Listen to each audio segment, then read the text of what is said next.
The Kings won, yeah, yeah. Oh yeah, the Kings won, yeah. The Sacramento Kings, oh yeah, the Kings won, yeah. Fox is so fast. Sabanas is so strong, yeah. Coach Mike is so smart, yeah. They are the playoff bound, yeah.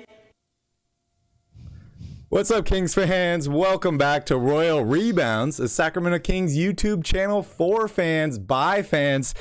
Calvin's got the chain on tonight, and the Kings win 127-120 over the Cleveland Cavaliers. Calvin, I don't know about you, but I am feeling much better than I was on Monday. How you doing, buddy? I mean, if you're a Kings fan, you got to be ecstatic right now, right? I mean, that's the best game of the year so far, by far, I would say, for individual players and for the team. Yeah, you're right. I mean, it feels good to win another one here. We should be on a 6-game winning streak right now. I want to remind everybody of that. But hey, it feels good to get a victory over a really, really good basketball team. Calvin, you know how much I like this Cavaliers team. You know how much talent they have. You and I have been talking about them for over a year at this point. We love the Donovan Mitchell trade. But hey, let's stop talking good about the Cavaliers. Let's talk some smack. I want to give a shout out to everybody here in the chat. PK, Sass, Nate, Tito, Neil, welcome in everybody. Charles, we got Charlie in here, a bunch of people here in the chat, so welcome in everybody. Dennis, make sure you guys smash up that like button and please hit that subscribe button. We'd greatly appreciate it. It does help us grow the channel. And also go ahead and copy this link and send this to all your favorite Kings fans. We'd like to get as many Kings fans in here as possible. But Calvin, another victory. Give me your first thoughts on the game. Well, like I said, I think this was the best overall game the Kings have played this year. Again, it's not perfect. We knew that they were going to have to score a bunch of points coming in to this game, make this game more of an up-and-down shootout. I didn't think they stood a chance if it was a slow, grinded-out, half-court offensive game. Both teams played to their strengths. We said last night, or what was it, 2 nights ago, that the Kings had to hit a bunch of threes in this game. They did that. They got pounded inside again by Cleveland. We expected that. The free throws were incredible. But really, to me, it's the role players stepping up. You're not going to beat a team as good as Cleveland if you don't get a complete game and some really good performances out of your supporting cast. Harrison Barnes obviously just came through with his biggest performance this year. Keegan Murray played much better today.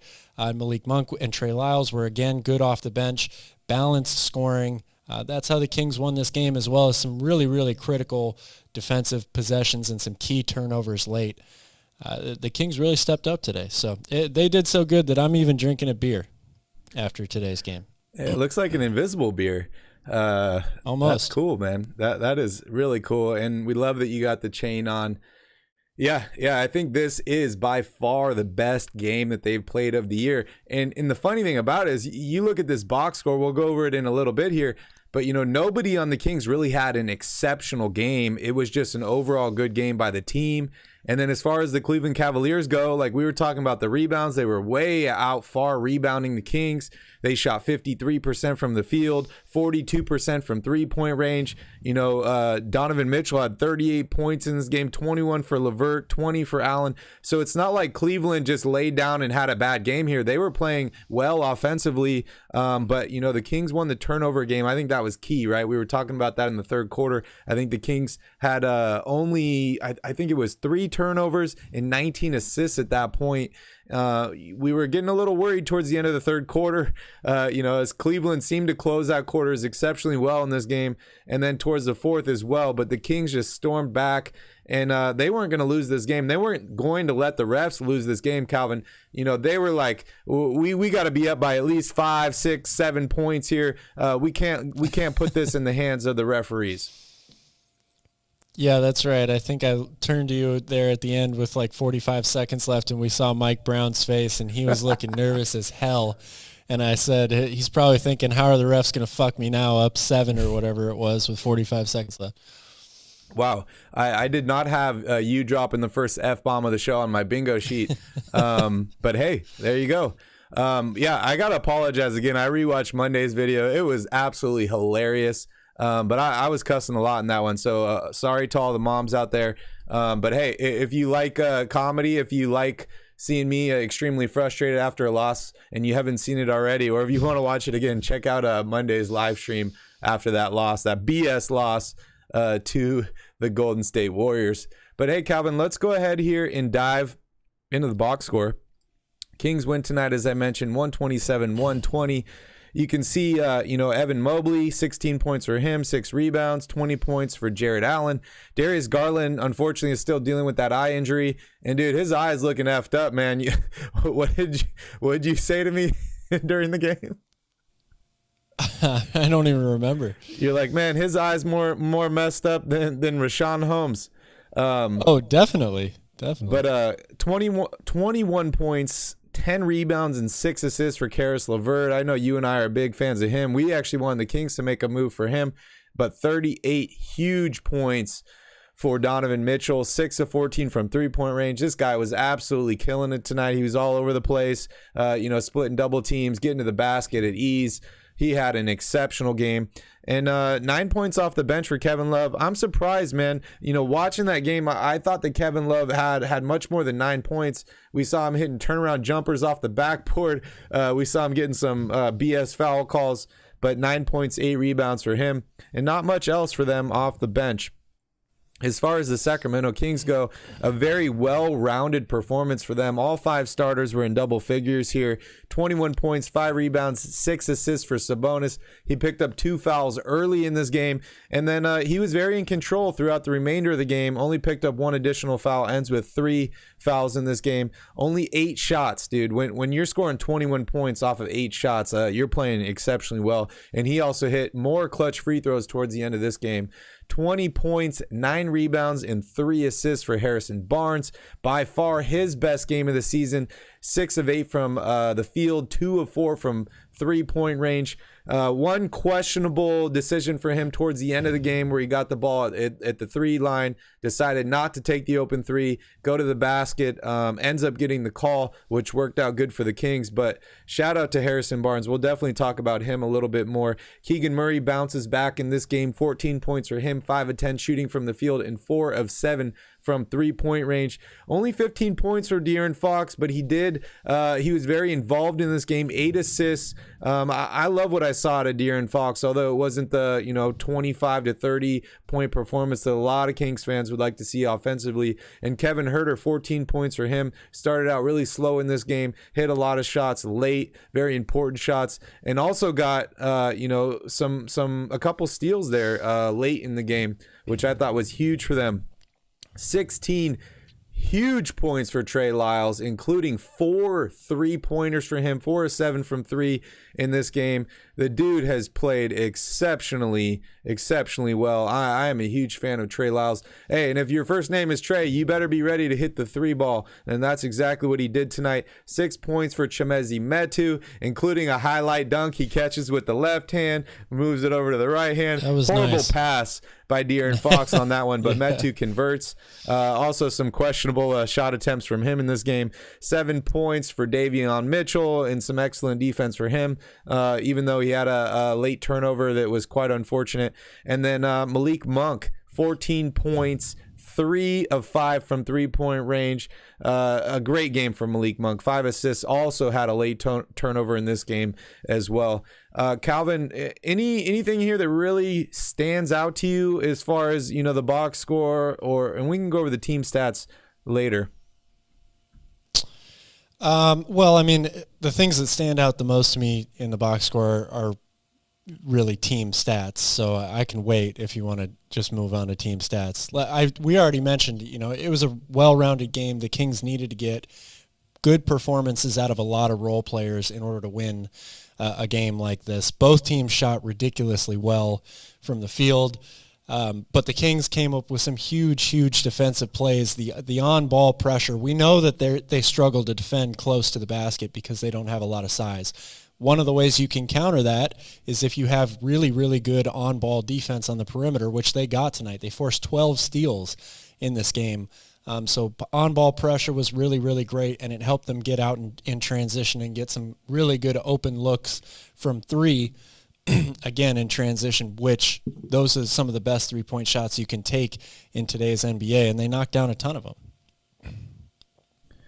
Yeah, they did. I just want to remind you all, we are doing basketball at the bar tonight as well, so we'll be switching over that channel in about 15 minutes. You can just stay on this link here, and it will forward you over to basketball at the bar. We'll continue to talk about this Kings victory, and we'll also go over the rest of the news in the NBA. Also want to let you guys know, if the stream does cut out here, I apologize. There's a huge fire going on in Maui right now. I'm literally looking at it outside my window. The entire mountain behind our house is on fire. Calvin, would you say it's burned like 1,000 acres or something already? It's well over 1,000 acres at this point. It's huge fire. So we will be okay. Don't worry about us. But if we lose power, unfortunately, we will probably lose you guys. So just a heads up on that. But yeah, what's up, Gothan? Brian, PK, Tito, Bryce, Lane, Neil, Carlos. I love seeing all you guys in here. Sass,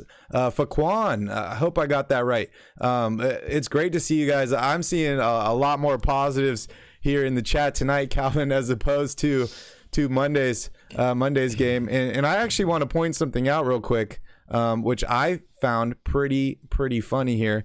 I'm gonna try and add this picture in here so you guys can see it. Sorry if it's a little blurry, but I'm going back in time to just bring up some bad memories real quick because I thought they were kind of funny. Yeah, man, you're really killing the vibe right now.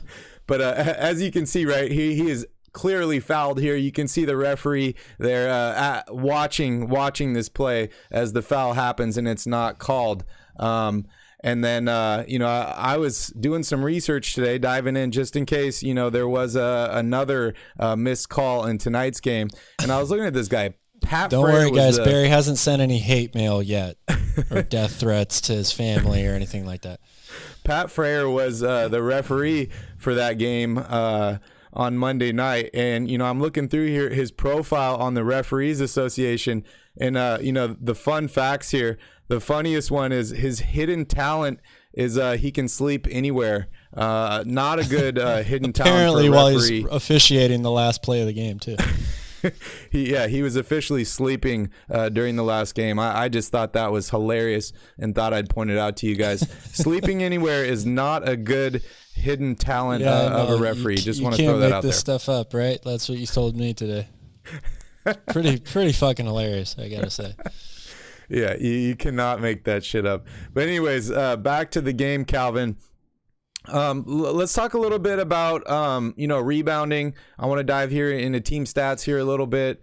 Rebounding was the huge discrepancy in this game. If you're a Kings fan, right, you're looking at the rebounding difference. Sacramento had 24 rebounds in this game, including 2 offensive rebounds. And I swear both of those offensive rebounds came in like the last 3 minutes or so in this game, as opposed to 42 rebounds for Cleveland and 12 offensive rebounds for them. How do you think the Kings were able to overcome such a huge deficit in rebounds tonight? Because if you look at the field goal and the 3-point percentage, they're pretty much spot on.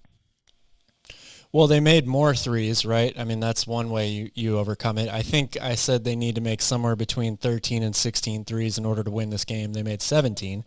But then also getting to the basket and getting to the foul line. They shot 15 more free throws than the Cavs did in this game, 30 of 35 total at the line, I believe it was, for Sacramento. That's how you overcome not being able to get boards. You got to put the ball in the basket and find ways to get more opportunities against a team that's going to, with second chance opportunities on offensive glass. Cleveland was able to get themselves back into the game that way. You counter that by knocking down outside shots and making free throws, and that's what the Kings did. Yeah, 100%. I think the turnover battle definitely helped the Kings in this game as well. Turnover differential is big, only too. 9 turnovers for the Kings, 18 for the Cavaliers. But you're right. It's all about shot attempts. It's about three-pointers and also free throws as well. The Kings shot 35 free throws as opposed to only 20 for Cleveland. And I think that was one of our keys that we talked about on Monday about this game, right? It was getting to the basket, trying to put some guys in foul trouble, and just getting to the line and get easy points. which is definitely something that's important. So it looks like they were watching the stream again, Calvin. Mike Brown is definitely a regular here, watching the channel here on his alt account. We got 45 people watching right now. I need to get some more likes from all my Kings fans. Would we guarantee a victory tonight when we got 50 likes in the last video? Let's try and get 50 likes again tonight so we can guarantee a win on Friday. All right, Calvin, who were you most impressed with tonight in the game? Oh, man, that's a tough question because so many guys stepped up, and even the guys that weren't, high in the point column of the stat sheet, I thought played great games. I really loved what I saw from Davion Mitchell tonight. I think that his on-ball defense was definitely a game changer. It helped force a lot of those turnovers, which the Kings capitalized on. But Trey Lyles was huge for them. Malik Monk was huge for them. I got to throw Harrison Barnes' name in there just because he's been getting killed by everybody that's associated with this organization for the whole year. It was by far and away the best game he's played this season. So I think probably if you're going to use the word surprised, it would have to be Harrison Barnes. He really stepped up in a time when they needed him badly. Yeah, I couldn't agree more. I think this overall is a team victory, as I mentioned, all 5 starters in double digits, but I couldn't agree more. Harrison Barnes, what a time to step up for your biggest game of the year against one of the best teams in the league. The Cleveland Cavaliers were 8-2. I think they were in second place in the East, and Sacramento gets this win tonight. Harrison Barnes, it's crazy. I felt like I knew who this guy was the last 2 years, right? Because we're like, oh, he's the most consistent player in the Kings. He does all the other things. And then watching him through the first 9 games of this season, I'm just kind of like, who is this guy? I do not recognize this Harrison Barnes. So I don't know what was going on with him. We saw him sitting, just outside the tunnel in the last game. But he was there tonight, 35 minutes, 20 points with only 8 shot attempts, 9 rebounds. And a lot of those rebounds, were in key situations that really helped the Kings. So I got to give a shout out to Harrison Barnes. I think he is my king of the night. And I agree with you as well. That chain's looking good on you, man. Is that thing heavy? Thank you, sir. Does it hurt your back at all? Oh, no, not at all. You got to keep piling on the wins in order for it to hurt my back. You got to do some pull-ups with that chain on, man. Right. Add some weight on there. What did you think about De'Aaron Fox tonight? Only 29 minutes for him. We saw him limping in the last game. He missed the game earlier last week due to the bruise with the knee. Only 15 points for him, but 8 assists. Only played 29 minutes in the game tonight. I thought that this was a good game by De'Aaron Fox. Obviously, having Davion playing much better, alleviates a little bit of pressure out of De'Aaron Fox. But what did you like? What did you dislike? And why do you think he only had 15 points tonight? And was that good for the Kings? Well, it's easy to say it was good for the Kings because they won, right? But again, we've had this conversation now a few times over the course of the season. Are the Kings better off with De'Aaron Fox, scoring a ton of points, or do they need a more well-rounded game? I don't.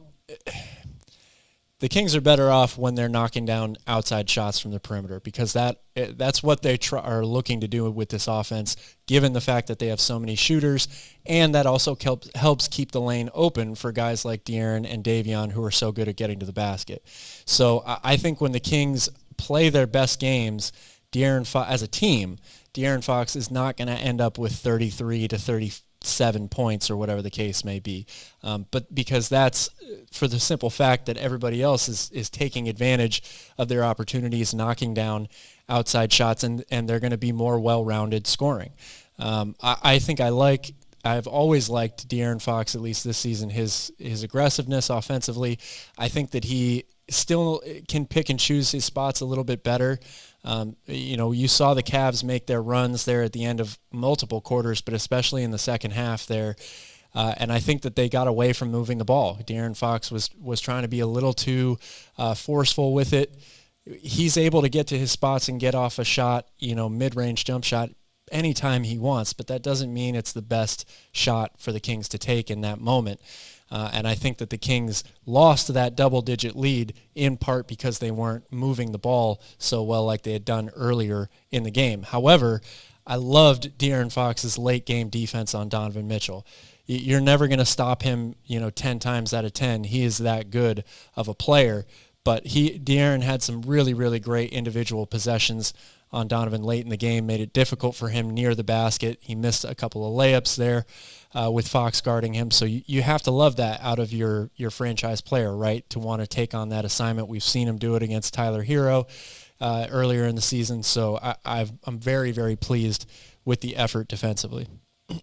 Yeah, good point. And 8 assists with 0 turnovers tonight for De'Aaron turnovers Fox. is a big one as well. I think that was absolutely huge for him. 0 turnovers. This team didn't turn the ball over a lot tonight. 3 for Trey Lyles, 3 for Malik Monk. A couple other guys had a turnover, but not a lot of turnovers for the Kings tonight. And that's what you got to do if you're going to win a game against a really, really good team like the Cleveland Cavaliers.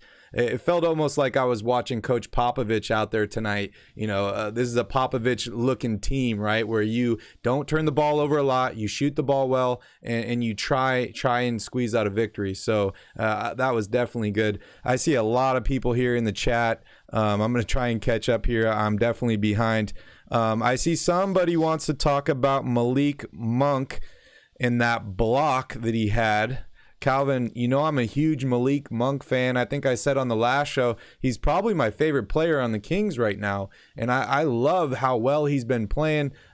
Towards the end of this game, I think right before he turned over the ball, I said something to you. I said, I love that they can give Malik the ball late in the game, and this dude shoots 90+% from free throws. We haven't really had that guy in a long, long time, right? Buddy Hield was an exceptional three-point shooter. He shot the ball well from the free throw line, but a lot of careless turnovers, and I know the timing tonight, Malik turned the ball over, but Buddy Hield was a turnover machine, and he's not somebody I trusted with the ball in late game situations other than like a catch and shoot 3 or something like that. So I think it's definitely a luxury for the Kings to have a guy like Malik Monk, who, although he doesn't start games, he seems to have gained Mike Brown's trust in finishing games, and you can kind of give him the ball, and if they decide to foul, he's pretty much guaranteed from the free throw line. So I want to know, what do you think about Malik Monk and his performance tonight, and tell me about that block, because that block was sexy, Calvin. Yeah, it was very nice play, and again, I talked about it at the top of the show. The Kings are not a great team at defending, inside close to the basket, partly because they don't have a lot of size themselves. But when you're able to get those second efforts, the rotations, guys helping inside from, the top of the key, and that comes from your wings and your guards, that makes it a lot easier. When you've got athletic guards that can get up and challenge shots at the rim like Malik can, that definitely helps. And we saw that multiple times tonight. Of course, the Cavs feasted inside and scored a ton of points in the paint. That's, partly to be expected. But Keegan Murray had some great second efforts, challenging shots at the rim where he came in from the weak side. You saw the block from Malik Monk. Those types of effort plays, make a huge difference in a close game, even when you allow a lot of points in the paint. If it's going to be a tight game down the stretch, you need all of those second effort type plays you can get.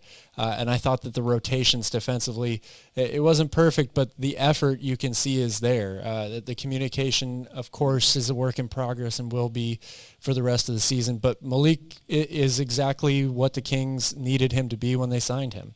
A guy that they, like you said, can handle the ball, is athletic enough to get to the rim, can make free throws, good finisher, great outside shooter, and somebody that can really get up and down. I mean, if you think about what Buddy Hield, the vision for him, what he was supposed to be with Sacramento, they wanted him to be the dead-eye shooter that he has proven at times that he is, but they also wanted him to be able to put the ball on the floor a little bit. Sometimes maybe that was his thought and not the coach's thought. But between Kevin Huerter and Malik Monk, they've combined to make the perfect Buddy Hield, I think. You've got great outside shooters who can also put the ball on the floor and get to the basket and are not turnover machines. So these guys are playing really, really well for them right now. Yeah, great point. Shout out to Derek here, Alfie, man, Sass. Man, everyone's looking happy in the chat tonight, man. I love to see it. Sass says, Coach Brown, we ran the same play down the stretch at least 15 times. It was Jordi Fernandez's call. Great team effort. The staff was great across the board, and the fans were fantastic tonight. Hey, we're fans. We're supposed to be fantastic, right? This team is clearly getting better, Calvin. I know I was frustrated on Monday. I know I was frustrated after the Heat game. But this team's been playing exceptionally well over the last 6 games, right? The team started out really, really slow for the season, but they're playing really good basketball right now. The defense is not where I want it to be, but, the Kings are moving the ball. They're top 5 in pace right now. I think they're doing all the right things. And listen, every single game they've been in this season, we have not seen a single game this year where the Kings have been absolutely blown out. There's been times where they've been down by 20 and they've made a run and come back to lose by 1 or 2 or something like that. But this team has been extremely competitive. And I think, everyone wants to look at wins and losses, right? Where if you don't win this game, you're not a good team, stuff like that. But I think there's other metrics you can look at to really determine whether this team is getting better or not. And I think, close games, I think being, just in these games is a really important metric to look at. This Kings team is 4-6 on the season. If one of those 2 games that we got screwed out of went the right way, we'd be 500 right now. And I know a lot of Kings fans would be ecstatic to be 500. We could be above 500 right now. But, this team is attacking. They're playing good. They're playing team ball. And they're just not giving up. And I absolutely love to see that. They're in basketball games. We have to transition over here to basketball at the bar here. But real quick, Calvin, I want to ask you, I saw this tweet pop up on my feed today. You got any thoughts about this? Oh, man. Don't drink the Kool-Aid here, guys. It's a great thought. Certainly it'd be a feel-good story, right, if DeMarcus Cousins were to re-sign with Sacramento and they broke the playoff drought. Him and De'Aaron Fox and Malik Monk, all the Kentucky kids, did it together. That would be really great. And it doesn't mean that it's not possible, but I don't think that would be a good signing for the Kings. It would be a feel-good story. I don't think I got to cut you off here, buddy. We got to switch over. If you've been watching the channel for a while, you know that every Wednesday night we do Wednesday night parties on our other channel, which is Basketball at the Bar. It's an all-NBA channel. We're going to switch over to there tonight. We're going to continue talking about the rest of this Kings victory and the Sacramento Kings and in the state of the kingdom right now. And then we're going to talk about some more NBA news as well. So just stick on this video here. You don't have to do anything. It's going to forward you right over to the other video, and we will be live on Basketball at the Bar in 1 minute. See you guys.